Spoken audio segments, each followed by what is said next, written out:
Hello student, I Dr. Archana Singh welcomes you all to our educational channel. आज मैं विप्लुता यूनिव्यापक एंड क्रोनिक पेल्विक पेन के बारे में डिस्कस करूंगी। तो वन बाय वन देखते हैं। फर्स्ट, विप्लुता यूनिव्यापक। आचार्य सुश्रुत ने उत्तर तंत्र में विप्लुता यूनिव्यापक का वर्णन किया है। आचार्य सुश्रुत के अनुसार विप्लुता नित्य वेदनाम चतस्विष्वपि चाद्याशु भवन्ति अनिल वेदना, अर्थात विप्लुता योनि व्यापद में नित्य वेदना, योनि में नित्य वेदना होती रहती है। आचार्य सुश्रुत ने विप्लुता योनि व्यापद को वातज योनि व्यापद के अंतर्गत रखा, अर्थात विप्लुता योनि व्यापद में अनिल की या वात की अन्य वेदनाएं होती रहती हैं। माधव निदान पे मधुकोश व्याख्याकार ने व्याख्या दिया है, विप्लुताम वात वेदनया विप्लुतत्वात्, अर्थात वात वेदनया विप्लुतत्वात्, वात की वेदनाओं से विप्लुत होने के कारण, अर्थात विप्लुत मतलब पूरी तरह से भरे होने के कारण या पूर्ण रूप पर आच्छादित होने के कारण ही इसका नाम विप्लुता दिया है।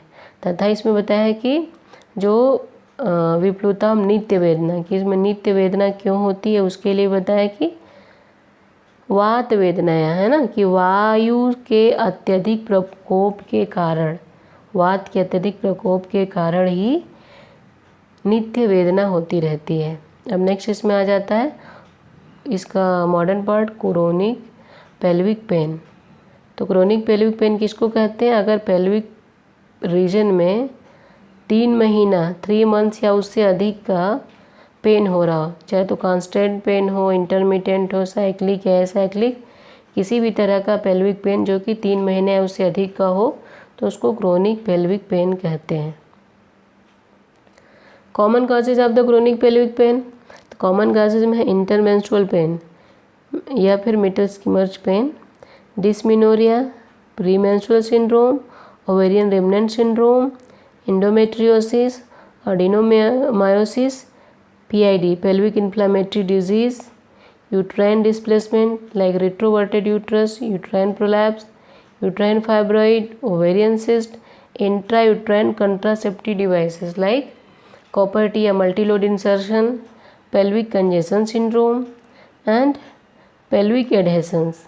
Pelvic adhesion disease mainly जो सेकेंडरी टू पीआईडी होने के बाद पेल्विक एडहेशन, जो पेल्विक रीजन वहाँ पे एडहेशंस हो गया हो, या एंडोमेट्रियोसिस, या फिर पोस्ट सर्जिकल किसी सर्जरी के बाद पेल्विक रीजन की कोई सर्जरी हो, वहाँ उसकी वजह से पेल्विक रीजन में एडहेशंस हो गया हो, तो ये भी क्रोनिक पेल्विक पेन कॉज करता है। या फिर इडियोपैथिक, ये जो भी थे क्रोनिक पेल्विक पेन के कॉमन कॉजेज थे। कुछ इसमें होते हैं common noun gynaecological causes chronic pelvic pain के, जैसे कि गैस्ट्रोइंटेस्टाइनल है, IBS, irritable bowel syndrome, appendicitis या कॉन्स्टिपेशन। यूरोलॉजिकल ओरिजिन के जो कॉजेज क्रोनिक पेल्विक पेन के, इंटरस्टिशियल सिस्टाइटिस,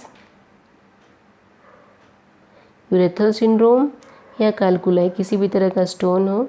आर्थोपेडिक कॉजेज जो कि bones, ligaments, muscle of lumbosacral region, इनके कोई डिजीजेज हों। या फिर न्यूरोलॉजिकल ओरिजिन, नर्व कंप्रेशन, या फिर इनगुइनल, फीमोरल या ऑब्टूरेटर हर्निया हो। ये सभी क्या है? क्रोनिक पेल्विक पेन के कुछ कॉमन नॉन गायनिकोलॉजिकल कॉजेज है। नेक्स्ट है इसमें डायग्नोसिस। डायग्नोसिस में है क्या? प्रॉपर सबसे पहले उसका हिस्ट्री टेकिंग, प्रॉपर वे में हिस्ट्री लेना है कि पेन कब होता है, किस तरह से पेन होता है, कंटिन्यूअस होता है, इंटरमिटेंट होता है, साइक्लिक है, साइक्लिक, प्रॉपर वे में हिस्ट्री अगर प्रॉपर वे में है तो डायग्नोसिस करना एंड इसके बाद ट्रीटमेंट करना काफ़ी आसान हो जाता है। हिस्ट्री टेकिंग के बाद उसका thorough clinical examination, abdominal and vaginal region का पूर्ण रूपेण ठीक तरह से क्लिनिकल एग्जामिनेशन करना है। अगर कंफ्यूज स्टेट है, डायग्नोसिस ठीक से नहीं हो रही है, तो वहाँ पे कुछ गाइडलाइन को फॉलो करना है। तो अगर रिट्रोवर्टेड यूट्रस है तो 3 मंथ के लिए वहाँ पे पेस्ट्री लगा के छोड़ देते हैं। या फिर जहाँ पे फंक्शनल ओवेरियन सिस्ट है, प्राइमरी डिस्मेनोरिया या मिड मेंस्ट्रुअल पेन है तो वहाँ पे 3 मंथ्स के लिए ओरल कंट्रासेप्टिव पिल्स प्रिस्क्राइब करते हैं।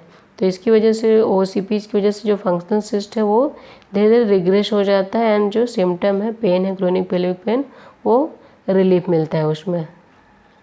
एंड अगर पेशेंट को intrauterine contraceptive devices and pelvic pain मतलब अगर कॉपर या मल्टी लोड लगने के साथ साथ है और वहाँ पे पेल्विक पेन भी है तो वहाँ पे पीआईडी पेल्विक इन्फ्लेमेटरी डिजीज़ या एक्टोपिक प्रेगनेंसी को भी ध्यान में रखना है। एंड जो भी नॉन गायनेकोलॉजिकल कॉजेज़ है क्रोनिक पेल्विक पेन को उसको भी ध्यान में रखना, उसकी तरफ भी डायग्नोसिस बनाना होता है। एंड अगर क्रोनिक पेल्विक पेन बिना किसी ऑर्गेनिक लीजन मतलब क्रोनिक पेल्विक पेन है विदाउट एनी ऑर्गेनिक लीजन तो वहाँ पे it may be the pelvic congestion और पेल्विक वेरिकोसिटिस और एनी साइकोसोमेटिक डिस्टर्बेंसेस। इसके बाद आते हैं इन्वेस्टिगेशंस। तो ब्लड इन्वेस्टिगेशंस में टीएलसी डीएलसी एसआर कराने हैं एंड सर्वाइकल या वेजाइनल डिस्चार्ज का hanging drop preparation gram stain and culture for the PID. And endometrial biopsies जहाँ पे कि सस्पेक्टेड जेनाइटल ट्यूबरकुलोसिस है वहाँ पे एंडोमेट्रियल बायोप्सी के थ्रू भी डायग्नोसिस करते हैं इन्वेस्टिगेट करते हैं। एंड लैप्रोस्कोपिक जहाँ मिनिमल एंडोमेट्रियोसिस या पेल्विक एडेशंस है। एंड अल्ट्रासोनोग्राफिक जो भी ट्यूमर है जैसे कि यूट्राइन फाइब्रॉइड है या ओवेरियन सिस्ट या ओवेरियन ट्यूमर है उसको डायग्नोस करते हैं। Transvaginal sonography in the cases of the adenomyosis या सिस्टिक ओवेरियन एनलार्जमेंट वहाँ पे, या फिर colour Doppler sonography ovarian torsion case में। एंड जो भी आर्थोपेडिक लीजन्स हैं वहाँ पे एक्सरे के द्वारा उसको इन्वेस्टिगेट या रूल आउट करते हैं। एंड नेक्स्ट इसमें आता है ट्रीटमेंट। तो ट्रीटमेंट क्या है, जो डायग्नोसिस बनती है जो भी कॉजेज़ है या डायग्नोसिस है अकॉर्डिंगली ट्रीटमेंट करते हैं। तो इसमें जैसी ज़रूरत उसके हिसाब से मेडिकल सर्जिकल लैप्रोस्कोपिक या इन सब का कंबाइंड वे में इनको लेके ट्रीटमेंट करते हैं। तो स्टूडेंट इस तरह से यहाँ पे विप्लुता योनिव्यापक and chronic pelvic pain complete होता है। अगर आपको कोई भी डाउट है आप कमेंट बॉक्स में कमेंट कर सकते हैं। And please like share and subscribe. Thank you.